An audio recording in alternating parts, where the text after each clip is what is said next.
Bienvenue sur AirCloud TV.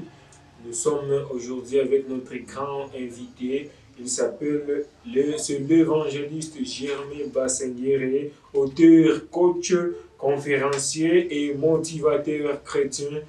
Aujourd'hui, il va nous parler du sujet qui fait baisse sur les commentaires qu'on nous a écrit sur les vidéos précédentes. Le sujet, c'est Dieu a besoin de ta contribution pour ta réussite.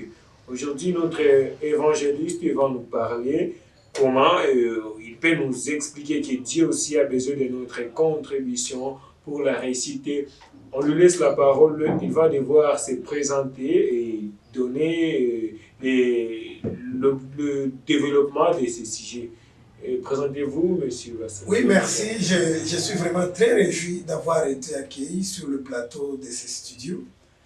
Et c'est par rapport à la vidéo précédente où nous avons parlé de la contribution de l'homme pour la réussite. Et il y a eu trop de commentaires. C'est grâce à ça que nous avons tourné ça. Oui.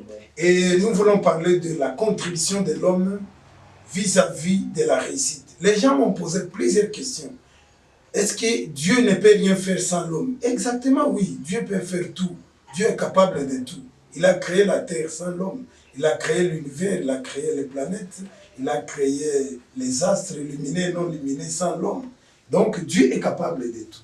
Mais j'ai voulu seulement montrer que Dieu a besoin de la contribution de l'homme pour la réussite du projet de l'homme.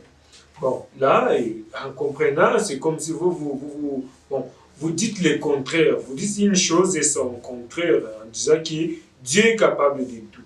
Encore, vous dites ici que Dieu a encore besoin de notre contribution pour la réussite.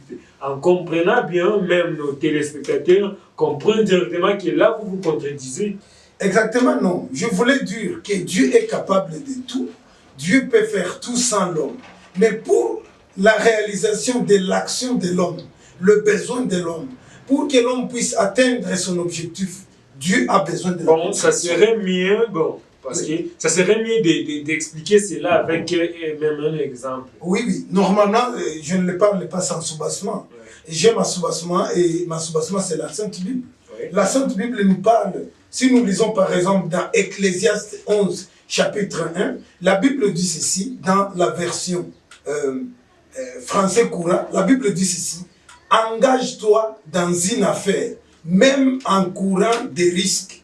Dieu a besoin que l'homme puisse risquer, en fait, de réussir. En parlant des risques, là, vraiment là, vous suscitez alors mes questions. Oui. C'est pas là où vous allez échapper mes questions. Et comment vous dites que Dieu, donc il faut parcourir des risques. Oui.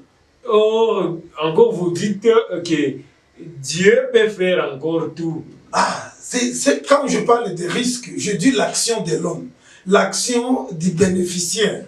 Dieu a besoin de l'action du bénéficiaire. Je vous donne l'exemple. Comme par exemple, Jésus lui-même voulait transformer l'eau en vin. Pas Jésus, mais les gens qui participaient à la fête. Ou la fête de Cana. D'ailleurs, c'est le premier miracle de Jésus. Et ils ont voulu que Jésus puisse transformer l'eau en vin. Mais qu'est-ce que Jésus a dit? Puisez de l'eau. Amène de l'eau. C'est grâce à l'eau que je vais transformer. Jésus avait le pouvoir d'amener l'eau, mais il a voulu que l'homme aussi puisse contribuer. Si nous regardons par exemple, même la parole de Dieu nous parle dans Matthieu 7,7. Demandez et l'on vous donnera. Mais chercher, ce n'est pas à Dieu d'aller chercher pour toi. Il faut prier, parce que la prière crée une atmosphère de réussite dans le monde spirituel. Mais dans le monde physique, Dieu a besoin de ta contribution.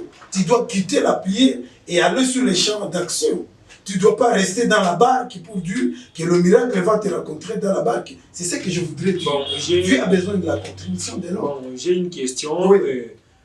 Je crois, ce n'est pas du tout une question, mais c'est que je crois.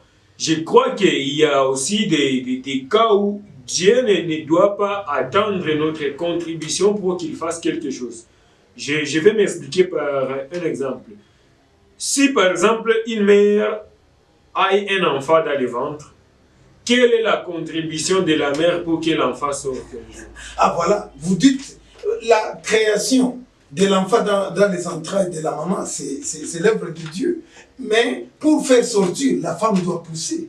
Et nous ne sommes pas dans la maternité, mais il y a une action. Il faut que la femme puisse aussi travailler.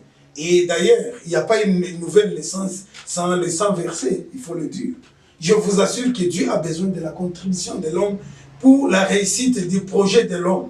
Merci. Mais il y a encore trop de soubassements. Oui. Vous me coupez parce que le temps sur le studio est en train de nous presser. Bon, on vous laisse lancer l'autre soubassement. Exactement, pour que Dieu puisse donner les enfants d'Israël la ville de Jéricho. Qu'est-ce que Dieu a dit? Voici, je vous donne, je mets la ville de Jéricho entre vos mains, mais combattez. Il a déjà mis ça dans le monde spirituel entre les mains. Mais il a besoin de notre combat. Il voudrait que nous puissions avancer. Sans notre avancement, il n'y aura rien. Mais Dieu a déjà tout créé dans l'atmosphère. C'est ce que d'ailleurs je voulais corriger les gens. Beaucoup de gens prient. Ils sont dans des cellules de prière. Ils prient beaucoup. Mais quitter maintenant la cellule de prière pour faire une action, en fait que le miracle puisse être dédouané. Quitter le spirituel vers le physique, ça demande maintenant la contribution de l'homme. C'est ce que je dis. Donc, je continue à encourager la prière, parce que sans la prière, il n'y a rien. Et c'est la prière qui crée l'atmosphère dans le monde spirituel pour que les choses puissent réussir. Mais je vous assure, pour que ça quitte le spirituel jusqu'au physique, il faut l'action de l'homme. Il faut l'action de l'homme. Une femme qui a souffert 12 ans, elle a fait couler du sang. Mais elle a décidé, une idée seulement est venue. Une idée est venue, Dieu a parlé dans l'idée de cette femme. Et la femme a dit, si et seulement si j'ai touché seulement la tunique ou la bordure de la tunique de Jésus, je serai guéri. Et cette femme était guérie. Il ne fallait pas que la femme reste avec l'idée. Beaucoup de gens ont des idées, ils ont des projets, ils ont des pensées, et ils ont des contributions à faire sur la terre. Mais ils attendent que Dieu puisse faire tout. Mais, bon, une question. Oui. Bon, si, par pitié, Dieu ne peut pas aider quelqu'un sans qu'il fasse quelque chose. Ah, pitié. Par pitié. On dit que Dieu, c'est le Dieu si c'est des pardons, si c'est des pitiés. De la miséricorde. Voilà. Oui, je n'en disconviens pas. Je n'en disconviens pas, mais il y a la contribution de l'homme dans chaque action que l'homme doit bénéficier. N'attendez pas que Dieu va faire tout. Il a dit, Israël, je mets Jéricho entre vos mains, mais combattez. Comment encore combattre? Il a dit. Bon, donc un conseil pour les gens qui attendent que Dieu fasse toutes choses pour eux, donnez-les une leçon morale avant de finir cette émission. Une leçon morale telle que, merci pour le studio d'ailleurs, une leçon morale, je voudrais encourager tous les chrétiens, tous les jeunes entrepreneurs, tous les visionnaires, tous ceux-là qui ont des grands projets pour la contribution de ce monde et pour leur nation, de comprendre que Dieu donne l'idée et il te pousse d'aller mettre cette idée en action. Et sans ton action, l'idée va rester morte. D'ailleurs, la Bible nous parle aussi que la foi sans acte, c'est une foi morte. Je crois, mais tu ne fais rien comme action. N'attendez pas que Dieu puisse faire tout pour toi. Dieu a mis quelque chose dans ta poche. Merci, monsieur l'évangéliste. Le temps nous presse. Je sais que les pasteurs parlent beaucoup. Merci. Prochainement, suivez notre prochaine vidéo. Le thème, c'est le sport et la religion avec notre évangéliste Germain Basenguire, auteur, coach, conférencier, motivateur chrétien. Je crois que vous allez aimer. Merci. Merci.